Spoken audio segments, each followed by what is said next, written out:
Coca কোলা হারাম, Coca কোলা খাইলে Israel টাকা পায়, কোকা কোলা আমরা খাবো না, বর্জন করলাম কোকা কোলা খাবো না।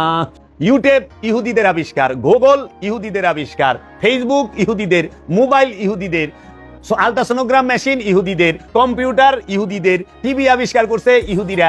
তুমি যে ওই যে এই যে পড়ো না, এটাও ইহুদি। যেটা দিয়ে আজান দাও মাইক, ওটাও আবিষ্কার ইহুদি। কোন মুসলমান দেশ এগুলা তৈরি করে নাই। দুইজন অভিনেতা বাংলাদেশের, হেরা মহাবিপদে পড়ে গেছে কুকের অ্যাড কইরা। এখন ক্ষমা দা জিজ্ঞেস করেন তো, যে মৌলবী মোবাইল কিনছে, মোবাইল তো ইহুদিকে বানাই না। মোবাইল ভালাও, একটা কোকাকোলা বেচলে পয়সা লাভ হয়, পয়সা। আর একটা মোবাইল বেচলে ডলার লাভ হয়, ডলার। বোঝা নাই? 10 পয়সা লাভ হয় এক কোকাকোলায়, আর শত ডলার লাভ হয় আইফোন বেচলে, শত ডলার লাভ হয় স্যামসাং বেচলে। তাইলে কিরে, যত কিছু মৌলবী সাহেবরা এখন কোরআনের অ্যাপ বানাইছে, গুগলে দিয়া থইছে। গুগল নিজেই তো ইহুদি গো, গুগল নিজেই ইহুদি গো। তাই গুগল যে ব্যবহার করতেছে ইহুদি টাকা পায় না? ফেসবুক যে ব্যবহার করতেছ, কয়দিনে জোগাড়বার পৃথিবীর 1 নাম্বার দুনিয়া গেল গা, ফেসবুক দিয়া, টুইটার দিয়া, ভাইবার দিয়া। তো এইগুলা ইহুদি টাকা পায় না। এর জন্য আলেম সমাজের উচিত হবে, এইটা তাদের প্রতি আমার একান্ত অনুরোধ এবং পরামর্শ, বাংলাদেশের সমস্ত আলেম সমাজ, তারা যদি, যারা নাকি বলেন কোকাকোলা হারাম, ইহুদি টাকা পায়, তাদের প্রতি অনুরোধ, তারা যেন মোবাইলটা ব্যবহার করা ছাইরা দেয়, তারা যেন কম্পিউটার ব্যবহার করা ছাইরা দেয়, তারা যেন হজে হাইটা যায়, বিমানে না যায়, কারণ বিমানও ইহুদিরা বানায়। তারা যেন গুগল ব্যবহার না করে, ইউটিউব ব্যবহার না করে, ফেসবুক ব্যবহার না করে। ফেসবুক থেকে টাকা ইনকাম করা জায়েজ, ইউটিউব থেকে টাকা ইনকাম করা জায়েজ, আর কোকাকোলা খায়া ইহুদিদেরকে টাকা দেওয়া হারাম। কোকাকোলা হারাম, কোকাকোলা খাইলে ইসরায়েল টাকা পায়, কোকাকোলা আমরা খাবো না, বর্জন করলাম কোকাকোলা খাবো না।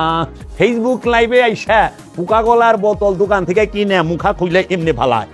হ্যাঁ, অনেক যেই মোবাইলটাতে ভিডিও করতেছে, এই মোবাইলটা আবিষ্কার করছে ইহুদিরা। মোবাইল ইহুদি থেকে কিনো নাই?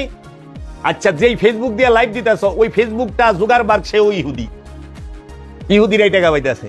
আরে আমরা যারা আলেম আছি, বাংলাদেশের বড় বড় আলেমরা যারা নাকি কোকাকোলা এত কথা কইবার লইছে, তারা ইউটিউব থেকে মিনিমাম 2-2.5 লাখ টাকা মান্থলি ইনকাম করে, ফেসবুক থেকে টাকা ইনকাম করে। ফেসবুক থেকে টাকা ইনকাম করা জায়েজ, ইউটিউব থেকে টাকা ইনকাম করা জায়েজ, আর কোকাকোলা খায়া ইহুদিদেরকে টাকা দেওয়া হারাম। আর আমাকে বাঙালিও আমরা ঠিকই তো কিছু হুজুরে, ওখানে কুক খায় না, ওখানে খায় মুজু। কে বানাইছে? আফগানিস্তান। আমরা মুজু খাই আফগানের। আরে আফগানিস্তানের মানুষ বোমা কিনে, পিস্তল কিনে সব আবার ইহুদির কাছ থেকে, আমেরিকার কাছ থেকে, রাশিয়ার কাছ থেকে। যাবি কই? হ্যাঁ, খেজুর খাইয়া সৌদিরে টাকা দিবি, সৌদি যায় রাশিয়া থেকে পারমাণবিক মিসাইল কিনা লয়ে আহে, কামান কিনা লয়ে আহে, বিলিয়ন ডলারের অস্ত্র কিনা লয়ে আহে। টাকা তো যায় না ইহুদির ঘরে। কি কইবা? কিচ্ছু করার নাই। কবে যে এই মুসলমানে এই উমাইয়া আব্বাসিয়াদের এই সমস্ত বেজাইলা হাদিস থেকে বাইরে পারবো, অপসংস্কৃতি থেকে সায়েন্স টেকনোলজিতে উন্নতি লাভ করতে পারবে, কবে আমরা জ্ঞান বিজ্ঞান এবং প্রযুক্তিতে উন্নত স্তরে যাইতে পারম, আল্লাহ মালুম, দয়াল ভালো জানে।